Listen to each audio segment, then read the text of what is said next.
تحریک عدم اعتماد سے ایک روز پہلے پاکستان تحریک انصاف کا ایک اور سرپرائز۔ وزیر اعظم کو لکھے گئے خط کی تحقیقات کے لیے سپریم کورٹ میں درخواست دائر کی گئی ہے۔ درخواست میں عدالت سے استدعا کی گئی ہے کہ کمیشن بنا کر میمو گیٹ کی طرز پر لیٹر گیٹ کی تحقیقات کرائی جائیں گی۔ وزیر اعظم کے خلاف تحریک عدم اعتماد پر کارروائی روکی جائے کیونکہ وزیر اعظم کو ہٹانے کے لیے بین الاقوامی سازش کی گئی ہے۔ اہم خبر، اس خبر کی مزید ڈیٹیل جانیں گے اس وقت نیوز سے ہمارے نمائندے اسلام آباد سے جہاں زیب عباسی ہمارے ساتھ ہیں۔ جہاں زیب، بتائیے گا اس درخواست کے بارے میں مزید کیا ڈیٹیل سامنے آ رہی ہیں؟ دیکھیں، جو ووٹ آف نو کانفیڈنس کا دن قریب آتا جا رہا ہے، ساتھ ساتھ حکومت وقت یہ کوشش کر رہی ہے کہ کسی طریقے سے ووٹ آف نو کانفیڈنس کا معاملہ جو ہے وہ رک جائے۔ اسی حوالے سے سپریم کورٹ آف پاکستان میں آج ایک درخواست دائر کی گئی ہے۔ اس درخواست میں جہاں پہ یہ موقف اختیار کیا گیا ہے کہ لیٹر کی تحقیقات کے لیے کمیشن بنایا جائے، ساتھ ساتھ یہ استدعا بھی کی جا رہی ہے کہ ووٹ آف نو کانفیڈنس کے اوپر کارروائی جو ہے وہ روکی جائے۔ حالانکہ آئین پاکستان نے ووٹ آف نو کانفیڈنس کا حق دیا ہے اراکین پارلیمنٹ کو، اور آرٹیکل 95 جو ہے وہ اس حوالے سے بالکل واضح ہے۔ دلچسپ بات یہ ہے کہ جب سپریم کورٹ میں ریفرنس زیر سماعت تھا تو اس وقت بھی سپریم کورٹ آف پاکستان مختلف جو عدالتی کارروائیاں ہیں اس میں یہ آبزرویشن دے چکی ہے کہ ہم نہ ہی اس پارلیمنٹ کی جو کارروائی ہے اس میں مداخلت کریں گے اور نہ ہی ووٹ آف نو کانفیڈنس کے معاملے کے اوپر کسی طرح کا کوئی آرڈر دے سکتے ہیں۔ اٹارنی جنرل آف پاکستان بھی سپریم کورٹ میں کھڑے ہو کر یہ واضح طور کے اوپر موقف اختیار کر چکے ہیں کہ ہمارا مقصد ووٹ آف نو کانفیڈنس کا جو آئینی پروسیس ہے اس کو روکنا نہیں ہے۔ لیکن اب کیونکہ ایک دن رہ گئے ہے، کل ووٹ آف نو کانفیڈنس کے اوپر 11 بجے ووٹنگ ہونی ہے، تو اب حکومت ایک مرتبہ پھر یہ کوشش کر رہی ہے کہ کسی طریقے سے ووٹ آف نو کانفیڈنس کا جو پروسیس ہے اس کو روکنے کے لیے ایک درخواست دائر کر دی گئی ہے، اور اس درخواست میں یہ موقف اختیار کیا گیا ہے کہ اس تمام تر صورتحال میں ووٹ آف نو کانفیڈنس کے اوپر کارروائی روکی جائے، اور اس کے ساتھ ساتھ آرٹیکل 6 کے حوالے سے بھی جہاں پہ ہم نے دیکھا کہ مشاورت چل رہی ہے، وہیں پہ یہ بھی کہا جا رہا ہے کہ لیٹر کے معاملے کے اوپر باقاعدہ میمو کمیشن طرز کے اوپر تحقیقات کی جائے۔ جی ٹھیک ہے جی، جہاں زیب عباسی بہت شکریہ، تمام تفصیلات سے آپ ہمیں آگاہ کر رہے تھے۔ موجودہ ملکی سیاسی صورتحال میں وزیر اعظم کا عوام سے براہ راست رابطے کا فیصلہ۔ وزیر اعظم عمران خان آج دوپہر 3 بجے عوام سے براہ راست ٹیلی فونک گفتگو کریں گے۔ وزیر اعظم شہریوں کی فون کال سنیں گے اور سوالات کے جواب دیں گے۔ اسلام آباد سے شاکر عباس سے ہمارے ساتھ موجود ہیں۔ شاکر، پہلے بھی وزیر اعظم اس طرح سے متعدد بار براہ راست عوام سے رابطے میں رہے ہیں، لیکن ان حالات میں عوام سے براہ راست رابطہ کرنا کیا دیکھتے ہیں، کس طرح سے یہ ڈپکٹ کرتا ہے؟ دیکھیے، آپ کا وزیر اعظم کے نام سے پہلے بھی وزیر اعظم براہ راست کال دیتے رہے عوام کی، لیکن جو آج موجودہ صورتحال اور کل ووٹ آف نو کانفیڈنس ان کے خلاف ہونے جا رہا ہے، تو یہ اس سے پہلے لاسٹ ورکنگ ڈے ان کے لیے، اس میں ایک بار پھر وہ عوام سے براہ راست مخاطب ہونا چاہتے ہیں اور ان کی رائے جاننا چاہتے ہیں اس سارے حالات میں۔ تو وزیر اعظم آج 3 بجے عوام سے براہ راست ٹیلیفونک گفتگو کریں گے، فون سنیں گے اور ان کے سوالات کا جواب دیں گے۔ جی ٹھیک ہے، شکریہ آپ کا Shakir. Army chief general Qamar Javed Bajwa نے کہا ہے کہ پاکستان امریکہ کے ساتھ تعلقات کو وسعت دینا چاہتا ہے۔ امریکہ پاکستان کے لیے بڑی ایکسپورٹ مارکیٹ ہے۔ ہمارے واشنگٹن کے ساتھ بہترین تعلقات کی طویل تاریخ ہے۔ ہم چین اور امریکہ دونوں کے ساتھ اچھے تعلقات رکھنا چاہتے ہیں۔ یوکرین پر روسی حملہ بدقسمتی ہے، چھوٹے ملک کے خلاف جارحیت کو نظر انداز نہیں کیا جا سکتا۔ پاکستان میں بھارت کے کروز میزائل گرنے کو گہری تشویش کا باعث قرار دیتے ہوئے کہا کہ بھارت پاکستان دنیا کو بتائے کہ اس کے ہتھیار محفوظ ہیں۔ مسئلہ کشمیر سمیت بھارت کے ساتھ تمام معاملات مذاکرات سے حل کرنا چاہتے ہیں۔ خطے کو دہشت گردی، موسمیاتی تبدیلیوں اور غربت جیسے مسائل کا سامنا ہے۔ پاکستان میں بھارتی میزائل کا گرنا گہری تشویش کا باعث ہے۔ Army chief general Qamar Javed Bajwa کا کہنا ہے پاکستان نے بھارت کے میزائل گرنے کی تحقیقات کا مطالبہ کیا ہے۔ بھارت پاکستان اور دنیا کو بتائے اس کے ہتھیار محفوظ ہیں۔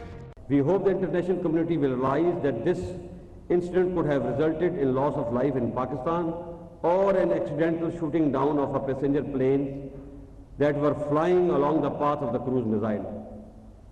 Pakistan has called for a thorough probe into the incident and we expect India to provide evidence to ensure Pakistan and the world that their weapons are safe and secure.